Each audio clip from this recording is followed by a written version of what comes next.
in the morning. A family awakens the dangerous spirit of a killer who murdered his family decades earlier and who now possesses their daughter. A priest with a personal connection to the original murders must try to save the family and exorcise the demon that threatens to destroy them all. I'm Corey. And I'm Paul. And we are the B-Movie Bros. We review B-movies to the best of our ability. Sometimes we get off topic, but randomness is a gift.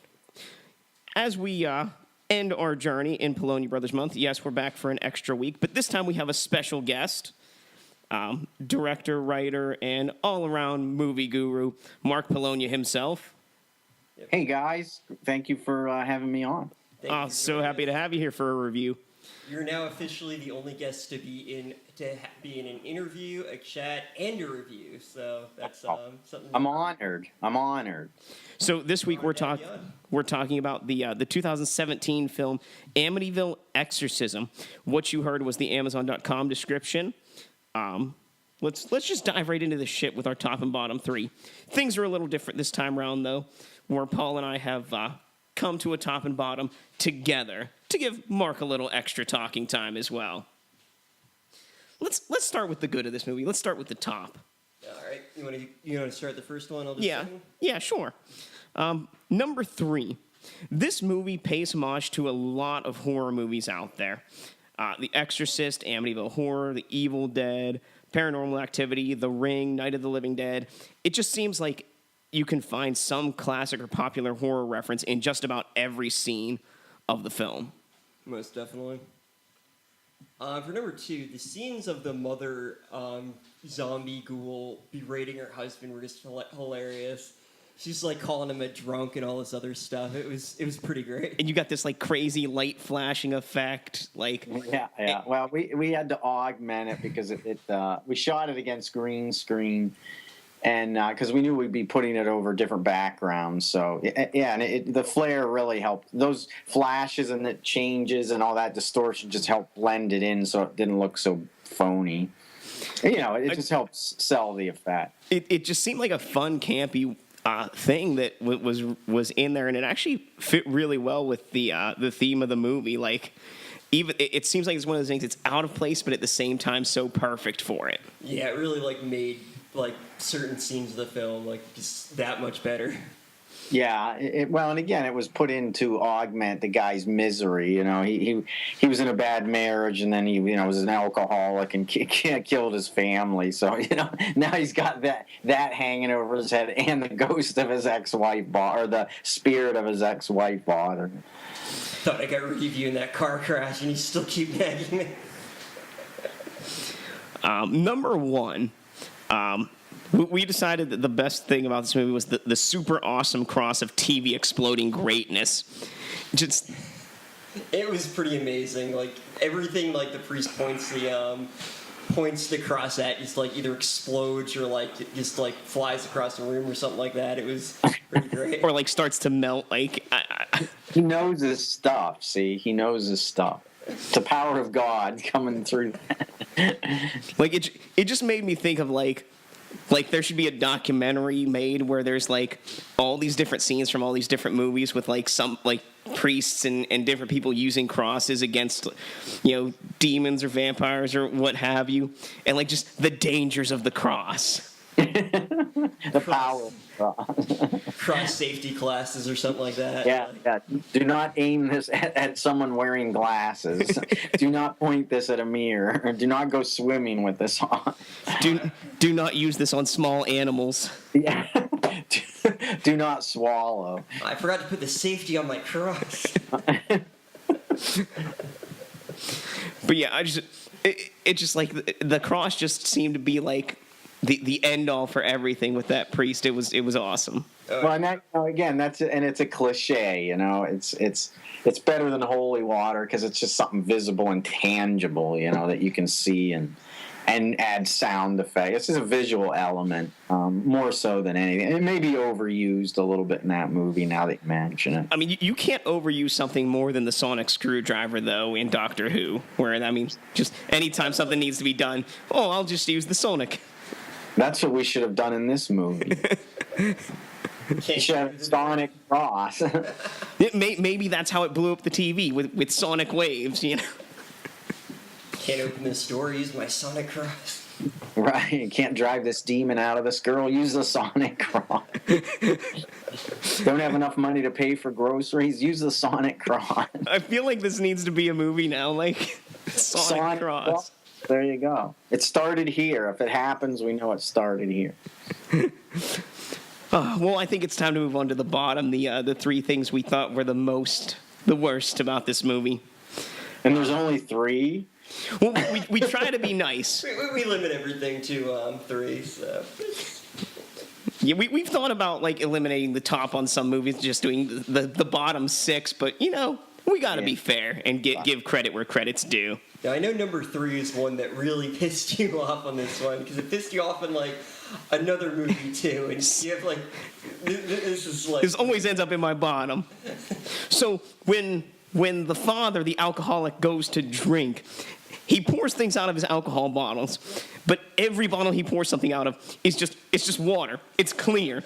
Like, okay, once again, the drinks are nothing but water. Buy some goddamn food coloring or something from 1988 to 2017. Splatter Farm to here. It hasn't changed. It's just, oh, hey, here's some lemonade. No, that's water. Like, do something. Oh, no, that was lemonade in that. It just was really weak, and the video captured it wrong. But yeah, I think after we shot that was like a conversation that night. We should have put like iced tea in it or something. And it's like, I like clear liquids, so that was kind of my thing. That he liked it straight without any flavoring or fructose. So, well, that was the other, replace it with vodka bottles or something that Paul thought of. He was like, well, maybe the family has been drinking his alcohol all these years, and they're all drunk around him, and he's actually the sober one, and so like it's like this reverse Twilight Zone thing. If you keep drinking alcohol, it keeps me hydrated. If a human being drank as much as he did in that amount of time, they'd be dead. I mean, we joked about that too, but yeah, point well taken. Next time, there's going to be colored liquids in our film. Yes, victory! And you'll get a special thanks. I think this next one deserves Paul. So for number 2, who the fuck was the red guy exactly? He was just kind of around. Like, I guess he was part of the Legion, but we never really find out if he's just some random demon or is there some kind of like significance about him. Like, he was. He's kind of an esoteric fellow, but that's just our representation of the evil rather than the guy with the pointed horns and the pitchfork. Plus, I love Roger Corman's Mask of Red Death.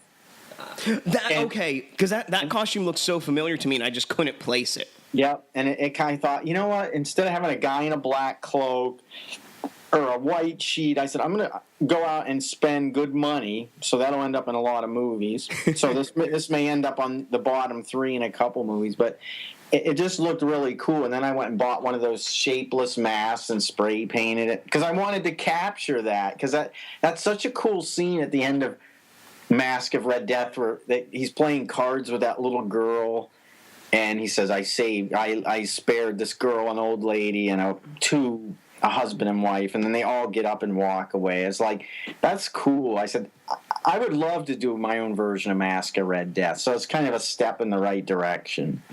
See, but yeah, it really, there is no definitive explanation on that one. But I mean, again, going back up to our top, I mean, again, just there's so much homage and so much tribute to other films. It's kind of fun to pick out and see what you recognize. Definitely. Number 1, we came to, we're not sure what the age of any of these characters are supposed to be, so we just assumed that they were all within like 3 years of each other. No, the dad's older, the daughter's old enough to be out of high school, and the priest could be their uncle. Yeah, we were trying to figure that out. They're like, where they all look like they're kind of around the same age, but is that her real dad or her like adopted dad from or like her sugar daddy, like it's her real dad. Yeah, it's supposed to be her. And then like, and that was the other thing, like, because the the boy Robbie, said about he's saving up for college. So we were like, okay, so they are like high school age, but then I was like, well, maybe this is like cougar territory or something. I think you're reading a little too much. It's like Breakfast Club casting on that one. Exactly. Those people look like they should have been in their 30s, but yeah, no, they're supposed to be age appropriate, but it probably obviously didn't come across that. But you're not the first person to say that, so point well taken. See, I'm taking notes, right? We have no clear liquids. Define the man in the red suit and age-appropriate teenage. See, it's all working out pretty well. It's great. This is free. This is free advice. Always good for something. So, something we didn't mention, which actually it would have been close to our top 3, was the dialogue in this movie actually was pretty fun. There were some good lines in this one. So we're going to have ourselves a little bit of a quote war. So we're going to quote this movie back and forth, and Mark can maybe tell us who won this episode's edition of Quote Wars. So I'll start, and then Paul will rebuttal. Okay. Will I see you up there? I can't wait to see you in hell. You were barely even half a man. Look what you did to me, you stupid drunk. Fuck you, priest. Eat shit. Piss off, priest, you pious asshole. Good lumber is hard to find. That's enough blood to kill 6 rats. I love that one. I think Paul wins. Yes. Yeah, I really like that line about that. The first time we've got an actual winner of Quote Wars. It's close. It was close. They're all good lines penned by me. I don't know. Who's it say wrote this? I thought it only credited you as director and producer. No, there's no writing credit on the DVD, so I can't think of who I gave credit to in the movie. It was probably Billy D'Amato or Alan Wyoming. But it was me. I wrote it. I mean, I'll take the blame right here, but I'm not sure who we gave the blame to. So It's always good when you can pass it off to somebody else. it was a fun movie. It was a fun movie to write, and because I'd already made an Amityville movie. Amityville Death House for Fred Olin Ray, and it's a different kind of Amityville movie. This is more of the. This is like the first Amityville movie we made is like Amityville 2, and this one's probably like Amityville 6 or 7. That's the level of complexity. The Amityville Death House is very complex. I wanted to do something simple with this one. And just focus on a few key characters. I think that the creepy dolls, that was in the script, but we didn't think we couldn't find creepy dolls. It didn't cost a fortune. And Jeff Kirkendall had a friend that said, "Oh, I collect creepy dolls," and he brought this box of these dolls with crackled faces, and they were perfect because we were going to scrap that scene and do.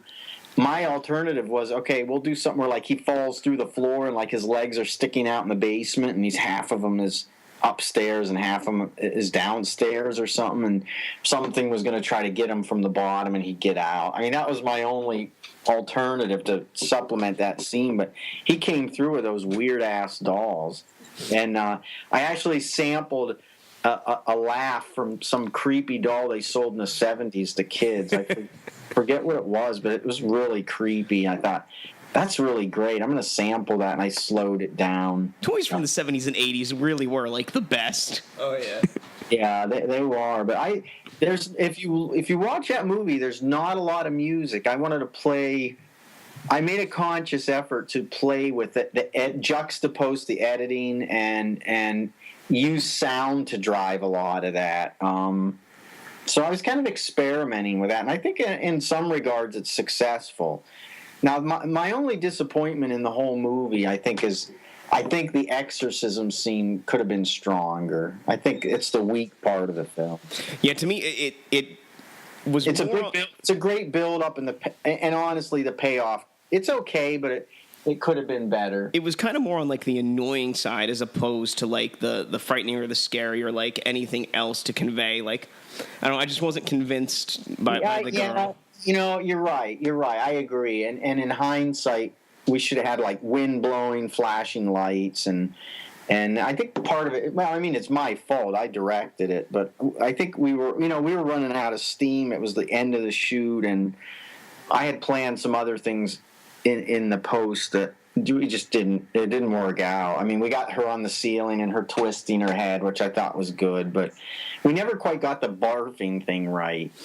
Yeah, I saw that. I was like, is that the projectile vomiting scene? Yeah, that's what I was thinking. The head twisting thing was a nice homage to The Exorcist, because I'm thinking like they have to have that. Like, if it's absolutely. And the barfing just didn't. We shot that 3 times, and it just didn't work. The viscosity of the first liquid was too thick. The second liquid missed and went all over the closet and the wallpaper. It was a mess. And the third time we just got it. I don't know. It's just one of those things that we tried, and I think I used 2 different parts of it. But I think if I could do it again, and I always say this, if I could do it again, I would leave everything about that movie exactly the same, except I would beef the ending up a little bit. Just the exorcism scene. And we teased Jeff because he's playing this priest, and we're like, okay, Jeff, well, you can tie her this way. He's like, oh, no, I can get this. And he, like, ties her up perfectly. I said, have you done this before? All those missing girls in Albany, did you run into them like in a mall or something? And this is how they ended up.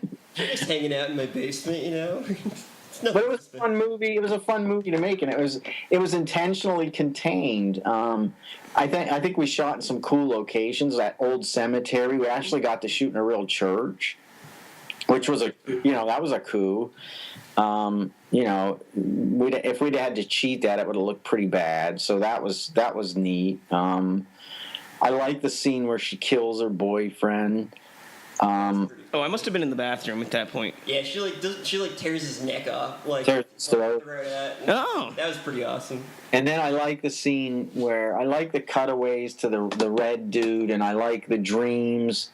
And I like that kind of reality thing. The thing where she eats the spider worked in post, but when we shot it, I knew we had a problem because we just couldn't. We got these bugs, and they just didn't. It just, how you envision something, and it's just not what you want at the end of the day. So we edited around that and did some kind of jumping, and the scene where it comes up and goes over her, and goes down into her face. It was funny when we shot that. Everyone used to laugh because we're talking about all this, exorcism stuff. But if you were outside in the hallway, you'd hear something like, "Okay, I'm going to put this in your mouth now." It was just people would be like, "What kind of movie are you guys making?" Of course, our dog was a real pain in the butt the whole time. But I think I'm really fond of that movie because it was really cost very little. I mean, very little, and I think for what we spent, and that we shot it in 4 days. Wow. 5 days, 4.5, 5, something like that. It's pretty solid, And again, there's some people look at it and say, "Wow, this movie's a piece of shit," but let them. Let's see them go make anything besides a mess at breakfast. But I'm happy with. I'm proud of it. I've made a lot of movies, and I'm not always proud of all of them. But this one is, I think, for dollar entertainment value, it's a pretty solid, good-looking movie. I think, and I love where Todd pulls his guts out. That's probably the goal. That was a cool scene. Yeah, I like that one a lot. The bloodiest scene in any one of our movies, next to Land Shark, which has some gruesome kills. But I like Amityville Exorcism. Do I like it better than Amityville Death House? They're 2 different movies. Amityville Death House is pretty solid too, in different ways. So I've made 2 Shark movies. I've made 2 Amityville movies. I'm proud of it. I think we could have done better in some regards, but I think a lot it hits more than it misses. Yeah, there are definitely a lot of good homages. You guys are definitely well familiar with the format and everything, and it definitely comes across just the love of that kind of film. So, that helps because how many movies have you watched, and they're horror movies or sci-fi movies, and they just there's something missing, and then you read reviews and the director says, "Oh, I hate horror movies." Yeah, it's like Why'd you direct it then? Who said that this would be a good candidate to direct this picture? I hate science fiction movies. Oh, why don't you direct a new Star Wars? It'll be good because you hate science fiction movies. Or, You know, that's or the logic that you do. I hate Venom, so I'm going to include him in my Spider-Man movie. Exactly. Yeah. Let's give the job to the wrong person. It's so you really have to you know. You guys have seen tons of horror movies, science fiction movies, monster movies. So have I. And, you know, a lot of that, at least for me, because I started watching them at such an early age, it's ingrained in you. So it's almost, you're not even thinking about, oh, this is an homage to that. You know, clearly some are, like the red guy who you guys don't like, but I do. You know, Mask of Red Death. And there's other, you know, there's other not so subtle homages in that, but then there's little things that are just it's subconscious. You know, I wasn't aware that I was doing it. It's there. You know. Yeah, it definitely had a lot of like good points, and it's definitely like comes across as like you guys knew what you were doing, and I think that really separates a lot of like good films from bad films, or at least like you can tell like that a lot of like care went into it. So you can have like a film that's a lot of money, but if the person doesn't care, then it's going to be a terrible film. Yeah. I mean, it cost next to nothing if you think about it, but it was, and I designed it to be made efficiently. That none of that movie was shot, with the exception of the church scene. That movie was shot within 5 minutes driving distance of my house, and most of it was shot at my house.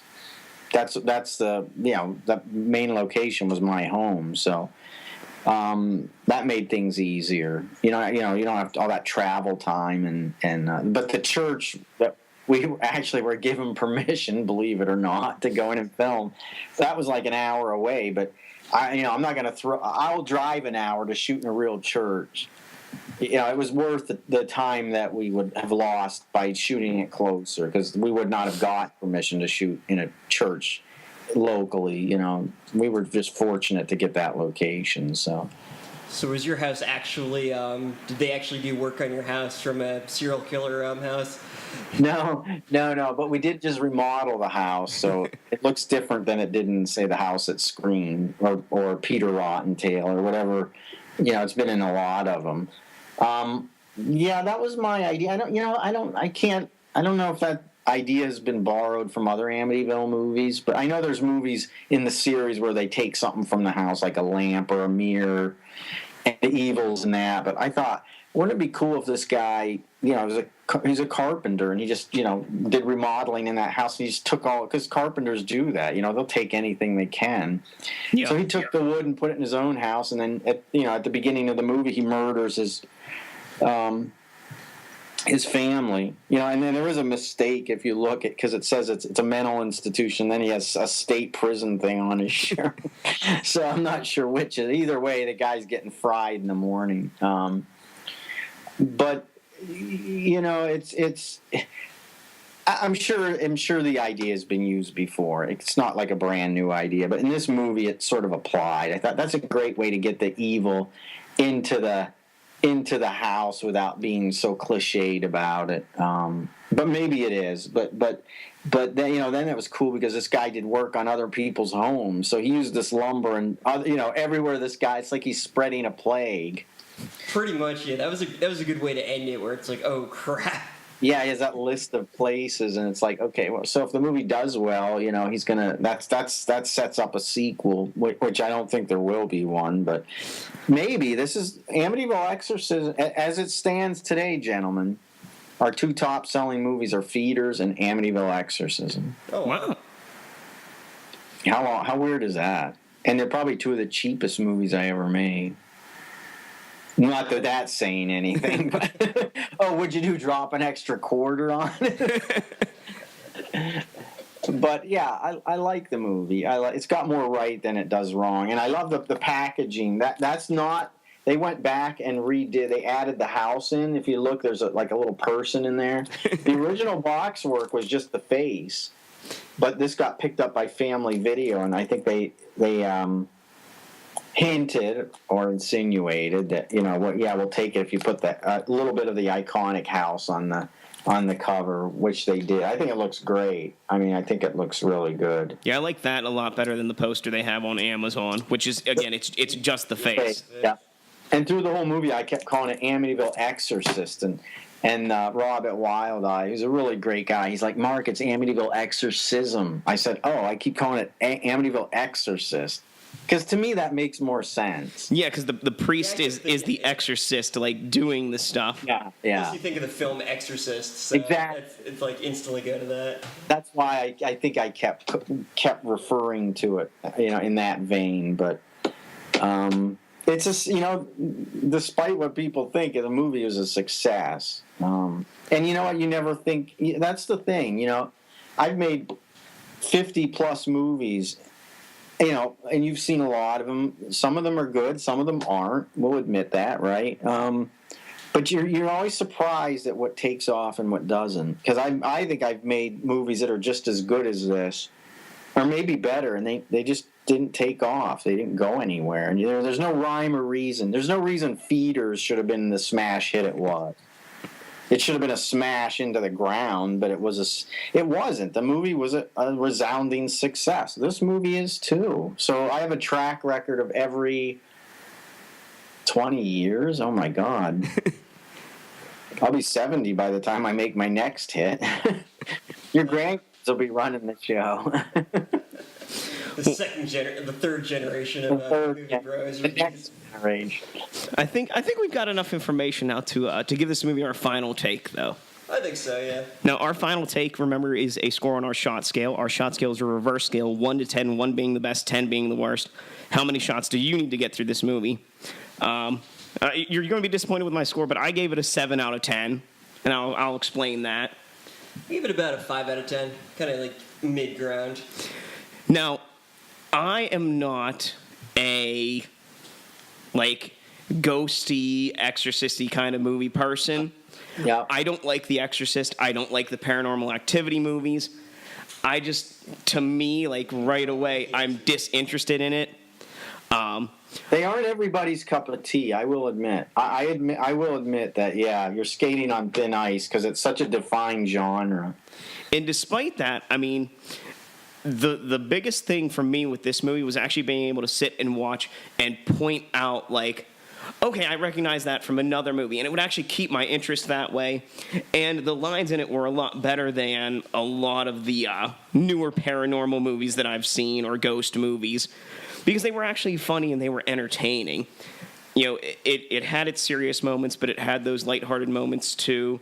Whether they were meant to be lighthearted or not, or if I'm just, fucked in the head and say it's dark comedy. But we'll say they are, yeah.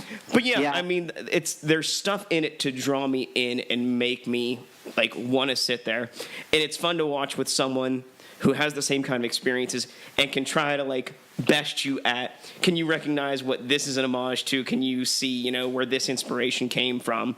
And in that aspect, I liked it.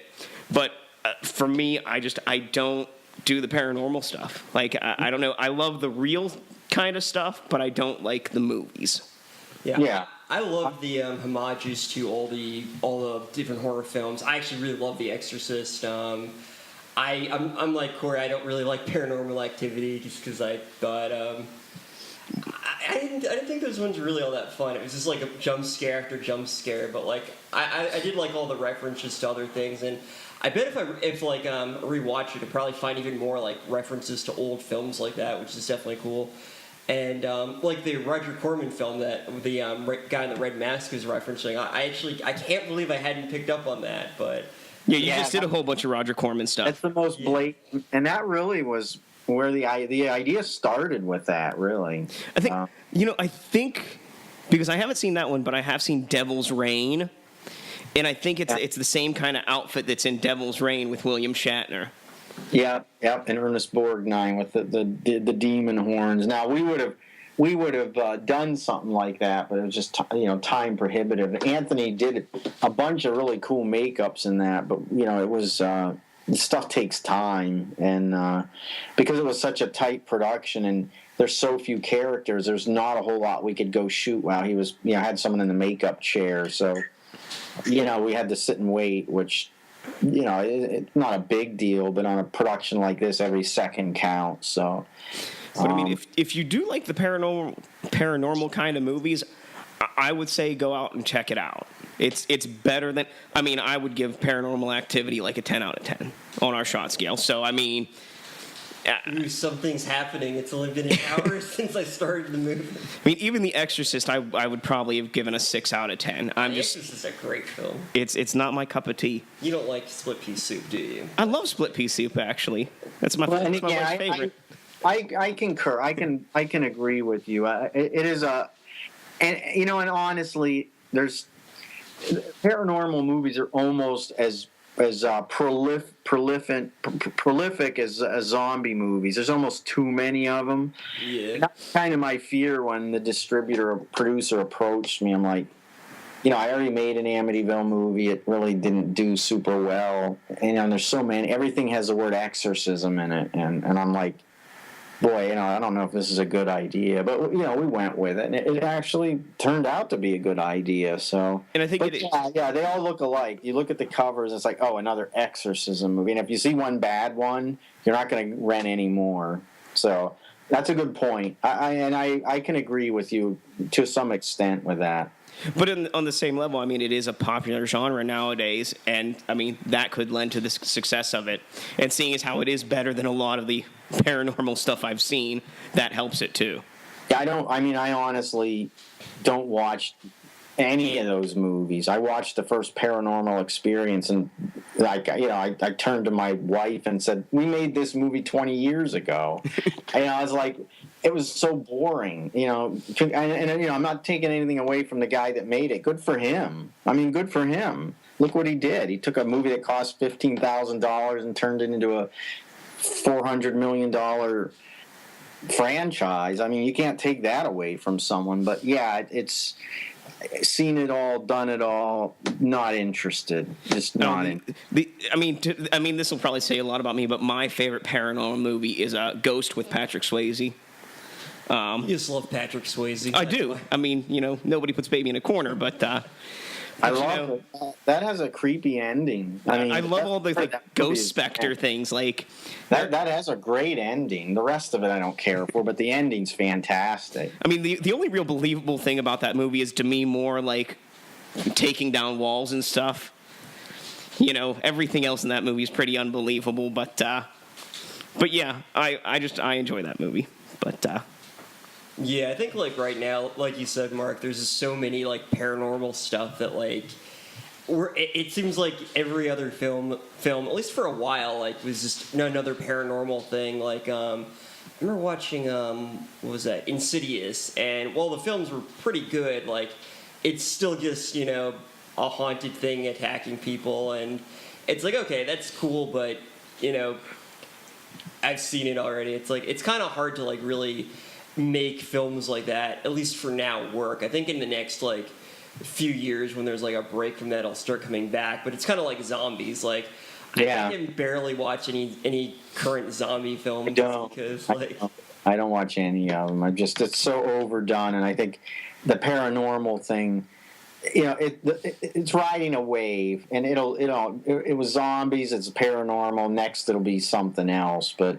My two favorite paranormal movies are The Changeling with George C. Scott, which I think is a great movie, underrated, and a movie called The Legend of Hell House that Roddy McDowall's in, and a bunch of other people. Michael Go's in it. It's such a well-made movie, and it really is scary. It's scary to an extent, but like the Exorcism of Emily Rose and that kind of stuff. I just don't watch those movies.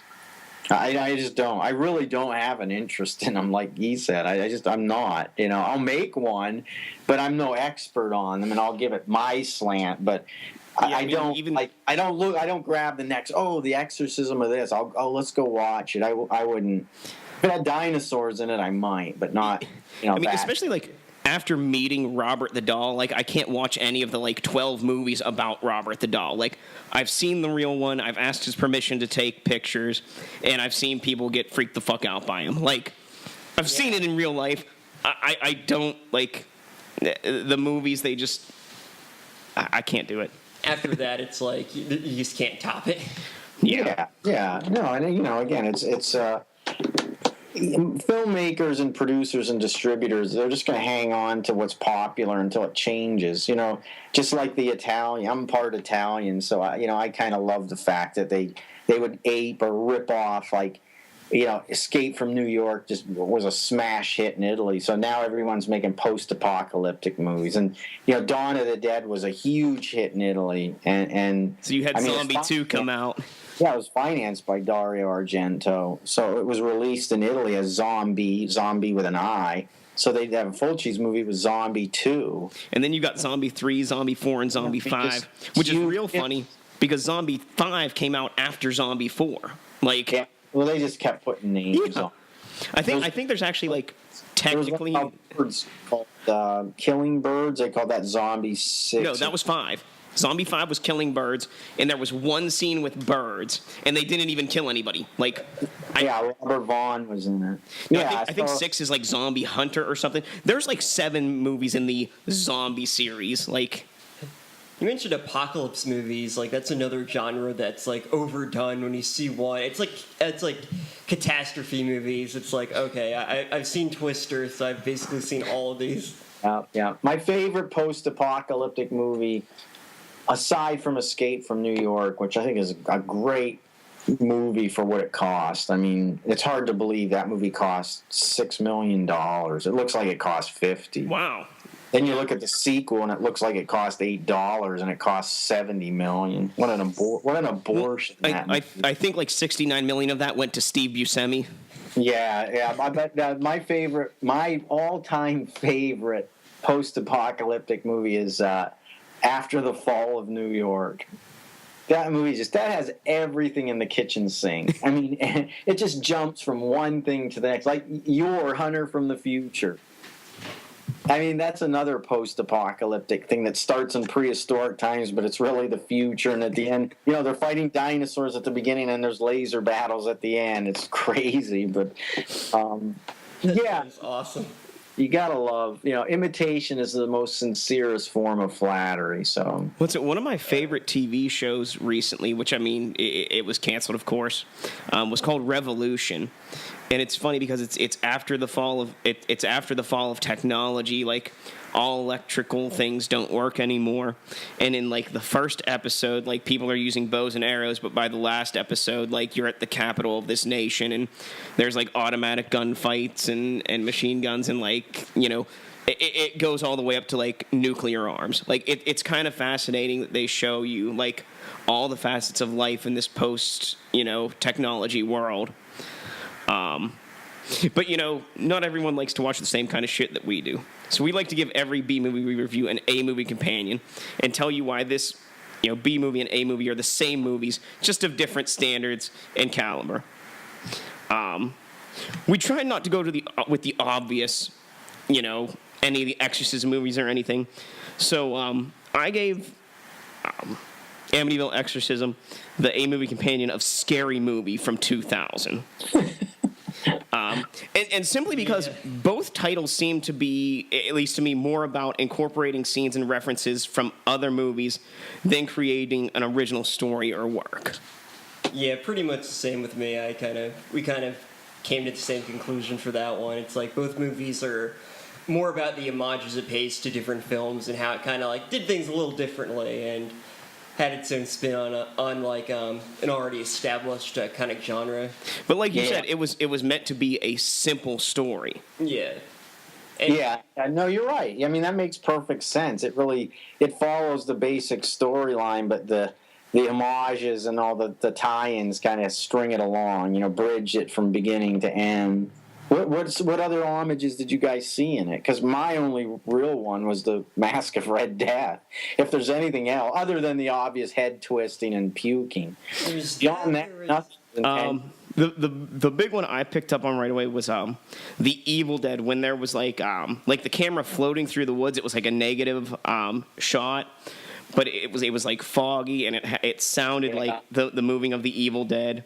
Even the makeup seemed more like it reminded me of the Evil Dead too, like just the way the demonic possession looked. Of course, on the TV screen there was like the Night of the Living Dead, and then just to me, like anytime you're using like a demon or anything through the TV screen, that just makes me automatically think of The Ring. Well, the TV in general scene kind of reminded me of Poltergeist. So. I would say Demons 2. That's another one. I haven't seen Demons 2 in forever.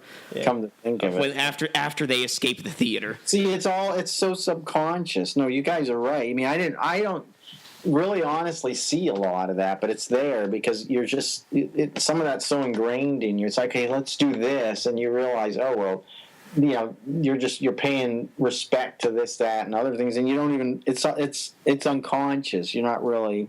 But yeah, you guys pick up on that. Those are the big ones that we picked up on. That weren't like the obvious, paranormal movies and stuff. Even the swimming pool scene can kind of like remind me of Jaws a little bit. Oh, with her getting pulled down and everything. You know, the inspiration for that came from a movie called Burnt Offerings. Oh yeah. It was a made-for-TV movie about a haunted house, and who's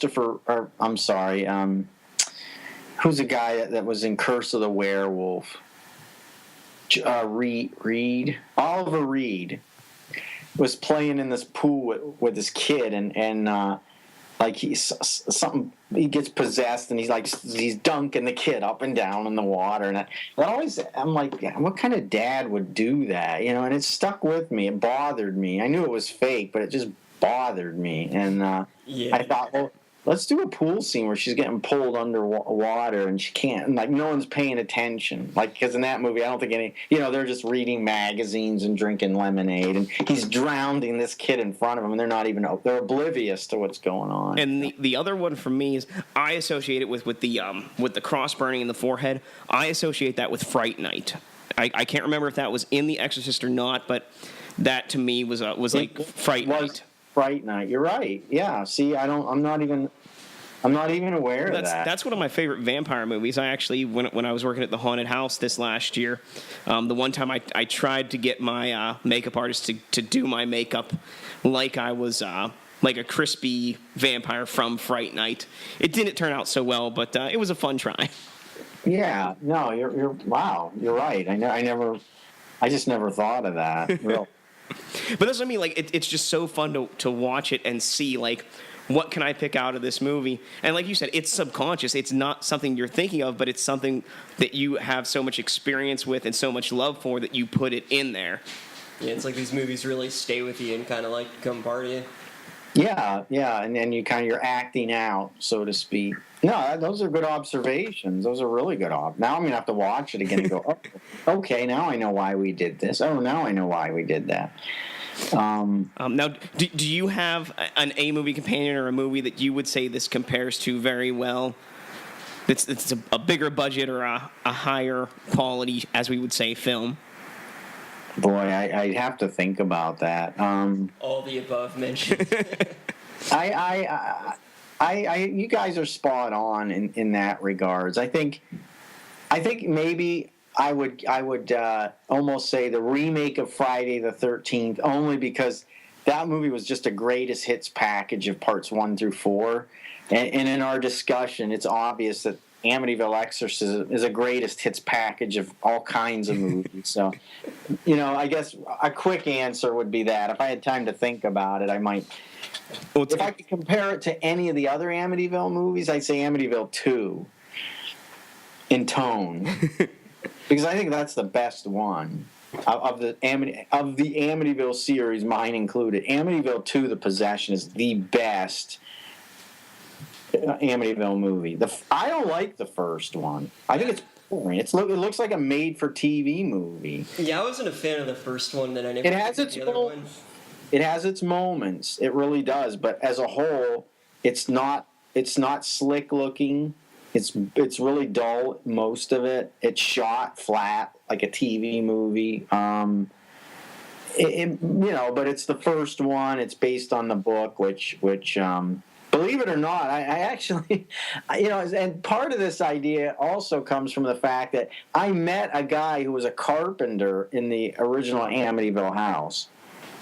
He was doing work at the university I used to work at, and they would come in and laminate their blueprints because they kept getting wet, and he had this New York accent. I said, "Oh, where are you from?" He's like, "I'm from New York." You couldn't tell, and and I said, "Oh yeah, where at?" He said, "I live in Amity." I'm like, "Really? Like Amityville, like the house, Amityville Horror?" He's like, "Yeah. I worked in that house. That's all a bunch of bullshit. That story was bullshit." I said, "Really? How so?" And he said, "Yeah, the weirdest thing about that house was the guy who owned it." I mean, he was serious. I worked there for 3 months. 3 months. I never saw anything weird except the guy that owned it. He was weird. It's like, so take it for what it's worth. It was a good story, but yeah, how much truth is in it? I'm sure about that much. Based off a true story. Well, I'm sure it definitely was based off a story. I mean, there was a weird guy that owned it. I mean, the guy was weird, and he killed his family, or tried to at least. Well, no, that was that's true. That's true. But that guy was he was a nutcase, and he killed his parents because he stole money from his dad's car shop, and his dad confronted him about it, and he didn't like that, so killed them in their sleep. The weird part about that story is that, and no one can really figure this out, but he used a gun that made a hell of a lot of noise. It was like a 12 something or 12-aught something, rifle, which makes a loud noise outside. Can you imagine shooting that in a hallway or a room? It would wake everybody up. No one was awake, and that's where this. I don't know. They said the guy that bought it, that wrote the book, or the book was written about, had money problems, and he just needed money, which he got in spades. Worked out for him pretty well. Well, it did and it didn't. I mean, you can read the whole story online, but it just turned into a big mess. But anyway, that was the basis of and he got the house cheap. I mean, here's the thing, and this is weird. There is a law that if a house is haunted and a realtor fails to tell you that, they can get into trouble. But that house wasn't haunted. They had to say, this, we just want to tell you 12 people were killed in this house. Oh, that's okay. It's a great price, but in New York, sounds like what I'm looking for right now. In New York State, if a house is purportedly haunted, the realtor has to tell you that before you buy the home.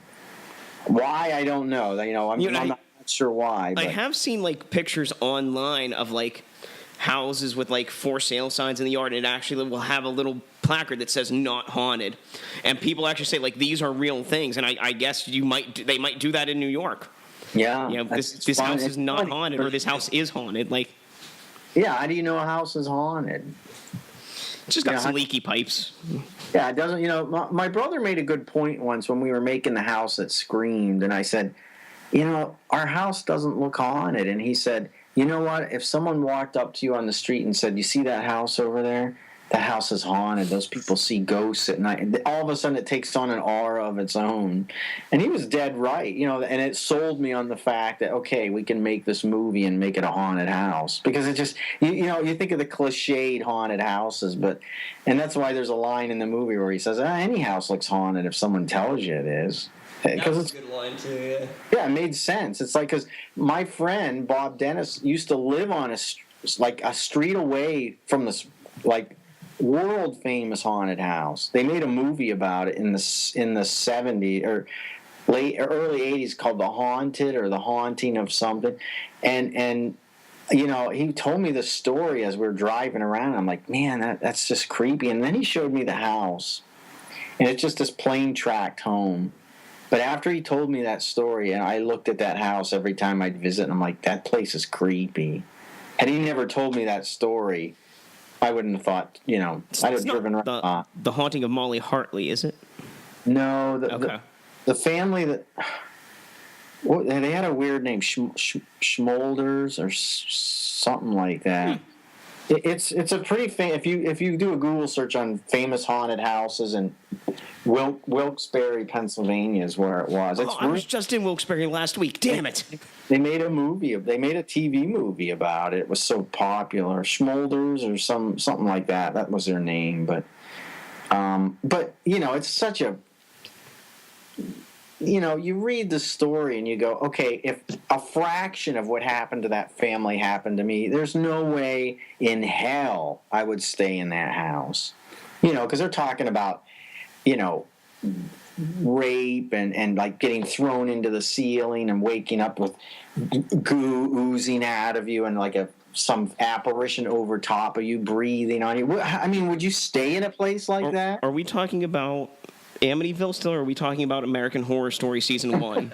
No, this is supposed May as well be.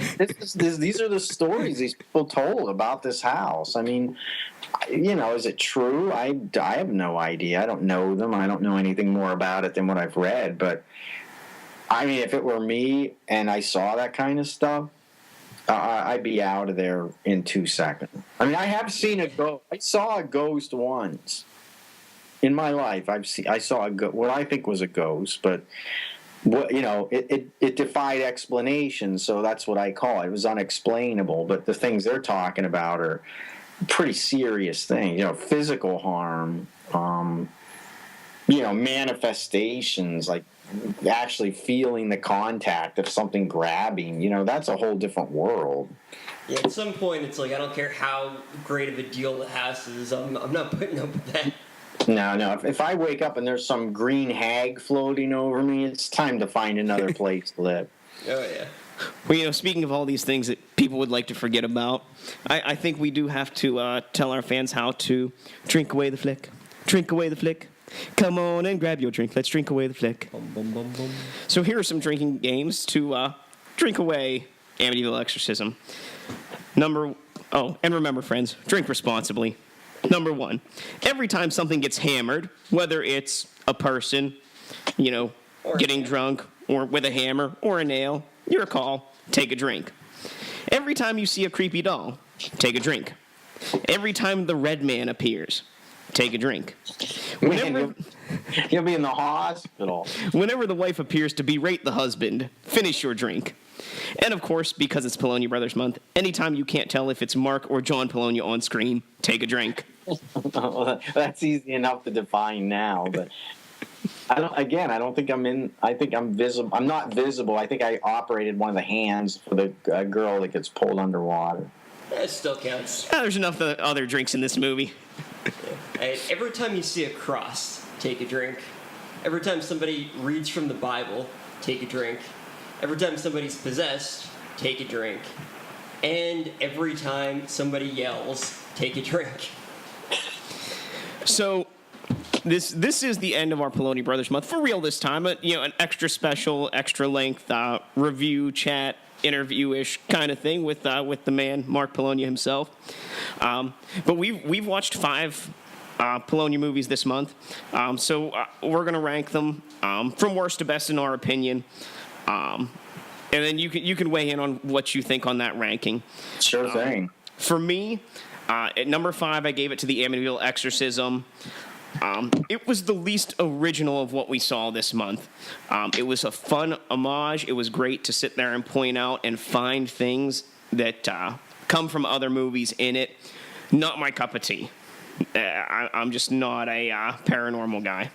Number 4, Splatter Farm. Although I'm not big on actually sitting and watching it, what it does and what it represents for young filmmakers everywhere is awesome. Not to mention Jeremy and Aunt Lacey are some of the strangest yet most dynamic characters I think I've ever seen in a film. Number 3, Land Shark. It's a shark on land, but it actually has an explanation of why it's on land other than just science. There's an actual story to it. And the shark itself is just amazing. It just pops out of nowhere. And, I don't know, any movie where there's a guy peeing on a shark and he doesn't know there's a shark, he deserves to die. And this movie it really does give you what you think the people in it deserve. Number 2, Peter Rottentail. demonic magician bunny from hell getting summoned by pot smokers because they're idiots and annoying and deserve to die, coupled with, rabbit appropriate murders and the boing sound and other fun minute details make this a very entertaining and fun movie to watch, over and over. Actually, number one for me was Nightcrawlers. It seemed to be the most original story, give the most background. It was the most serious of the movies we watched this month. And at the same time had a lot of cheesy elements, the monster and some of the camera effects. But there was no fear to show what was made, what's being done. And it was just overall, to me, the most intriguing and most valuable film of these five we watched. Yeah, I think last time I had the same ranking, and I will continue that to this month. I put Amityville Exorcism at the bottom. I like all the homages and everything, but it, like Corey said, it was seemed like it was the least original of all of them. Number 4 was Splatter Farm. I do enjoy Splatter Farm. It's an entertaining film, but above that is Land Shark, which is just hilarious. The sharks just appear out of nowhere. At one point it's on a roof, at another point it's in front of somebody, and it just dives down and eats some girl in a subway. It's just every other scene is just great. I love how they're searching for the sharks, and she's calculating how far away it is, and it's just making a beep sound. What are you basing this on? And then she's like, "It's right in front of us." Well, where'd it go? It's right behind us. And then it's on top of this. Yeah, that was amazing. Yeah, for number 2, I picked Peter Rottentail. That film is just hilarious. The dialogue is great. Every other moment is just hilarious in it, and just it's a lot of it's really subtle humor. There's the boing sound, which is pretty awesome, but and there's lines like the annual desecration of the guy's grave. And there's also the girl thinking that the guys across the street are gay, so she just sleeps with a giant rabbit instead. I thought about that. Yeah. Wow. I really would have a hard time ranking these. Did you rank them from favorite to From least favorite to favorite. So our favorite was Nightcrawlers at number 1. Peter Rottentail was number 2. Land Shark was number 3. Splatter Farm 4, and Amityville Exorcism 5. Those are 5 good ones. I couldn't. Being the father of those children, I would probably have to put them all on the same playing field. And that's the thing is, for all the films that we had to pick from, I know you keep saying there are bad ones out there, but we haven't found. Trust me, there are. I know there were more than 50 to pick from, but from the 5 we chose, there wasn't one that's totally unwatchable or anything. And we've seen more than just these 5 in our personal lives. But what's your least favorite of all the Polonia Brothers movies? I'll give you my 2 least favorites, and you give me yours. I'll start. 2 least favorite of all the films I made are Hellspawn and Pralien. Now, I think, having said that, I think both of them have scenes that stand out. Pralien, especially the opening. I love the opening before the titles. I think that's great. After that, it just flush the toilet, insert sound effect. Hellspawn had a lot of good ideas, but we showed the creature way too much, and we had a lot of production problems on that movie that just left a sour taste in my mouth. That when I watch it, it's hard to shake. Yeah, and it's got technical problems that are hard to overcome. So, but at the same time, there is stuff about both of them that they have a few good scenes. But of all the movies I've made, I would have to say those are my 2 least favorite. I don't know, and this is my bias against paranormal movies, but I'd put Amityville Exorcism and Hellspawn down there. Hellspawn just kind of seemed the least interesting. But every time I see the monster, I laugh, and it brings me back to it, and I like how much I see the monster in it. Too much, yeah, it's too much. I think the idea was bigger than what we could pull off at the time. We've still got about 20 minutes left in Hellspawn, which we'll finish after this. But maybe my mind will. Well, no, The it's ending still is actually pretty good. I like the beginning and end. It's the middle. I mean, we had to change so much of that movie with location problems, weather problems, I mean, it never ended. Technical problems. It was always a problem. Not that you don't have that on films, but it just got to the point where, let's just finish this. The most fun I had shooting that movie was the stuff with Todd Carpenter in the graveyard with the creature. Yeah, I mean, to me, Channel 13 was fun. Bigfoot versus Zombies was fun. Yeah. And they're just things like, it's like going to a concert and going, it was okay, but it wasn't great. I've seen better concerts from that band. It's the same with those two. I know someone that loves Prey Alien. I'm like, wow, that just shocks me. But, I love Amityville Exorcism. You have a lower opinion of it. That's how things go, What are your two least favorite, Paul? I'd say I can't remember the name of it, but there was one where there was it was like a slasher film where a guy, I think his name is Mattress Head or something like that. Oh, the one in the desert. Yeah, the one that took place in the desert.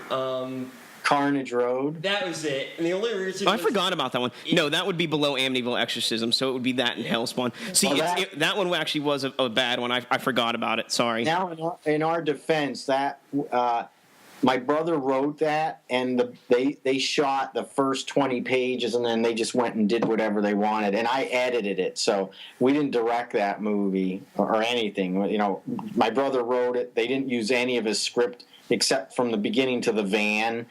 Once they get out of the van, they just decided to wing it, and I cut it, and I had to cut it based on how badly it was shot. So it's not even our film. I mean, really, it was a work for hire. So understandable, yeah. Because at some points in that, like, they'll get killed, and then they'll kind of decide they weren't dead, and then like it was just bizarre. And I love slasher films, so that one was like, so that's not very great. So that's what American Horror Story Season 3 was based on, where characters just kind of die and then reappear later on. Yeah, that one was just based off crap. the original script for that was really good, but the director, I mean, directors can do what they want. They just did what they didn't follow it, and it just stopped making sense. I mean, I was trying to edit it based on my brother's script. I'm like, John, they only use your script for the first 15 minutes. The rest of it's none of this matches up.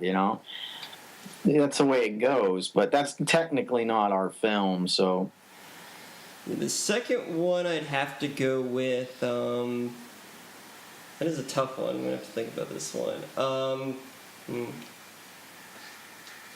Probably, I guess I'd probably go with the Amityville Exorcism just because I can't really. I enjoyed most of the other ones I saw. I just can't really think of any other ones. I know you've got like Splatter Beach and stuff over there. I don't know. Splatter Beach, well, that one had some really nice scenes. Paul's being nice and saying there was nudity in that one. Yeah, he's right. Yeah, so there were some nice scenes, so I'm definitely not putting that one anywhere close to the bottom. I think, next on the notch would be Razor Teeth. That was another problematic production. I don't think I saw that. I haven't seen that one. That's our riff on Piranha. Nice. With real freeze-dried piranha, I might add. So, I mean, yeah, that's it for our Polonia Brothers month. Mark, thank you very much for joining us. Where can we find out about your newest productions or projects? Where can we follow you? Where can we see about them? Well, I have a Facebook page, Polonia Brothers Entertainment, and anyone that wants my movies, because they're handled by so many different distributors, is you could just Google a title, go on IMDb, look at the title, Google it, and you'll see probably people selling it on eBay. It's on Amazon. They're in Redbox. They're in Family Video. So any platform, digital platform that has movies in any brick and mortar or kiosk that sells movies is bound to have something. Now, some of this stuff is out of print because it's just, they're older titles that were released years ago on DVD or 4-pack. So it's all out there if you look for it. Very cool. If you have any thoughts about this movie or anything else B-movie related, you can leave a comment on either our YouTube or SoundCloud pages right below the video. You can also email us at bmoviebros.com. You can like us on Facebook at facebook.com/bmoviebros. Follow us on Twitter at bmoviebros or my personal Twitter at bmoviepaul. Also, check out our other reviews and shows. We have new content each week, including reviews, interviews, and chats on our website, bmoviebros.com. And if you want to support the show, you can consider donating to our PayPal or Patreon accounts. Links provided below. So, if you want to join us next month, July, we'll be doing Movies Based on Games Month. And we will be starting with the video game movie that started the video game movie movement, the Super Mario Brothers movie. Oh, God. Kill me now. So until next time, friends, be brave, be alive, and be back for more. All right, it's. See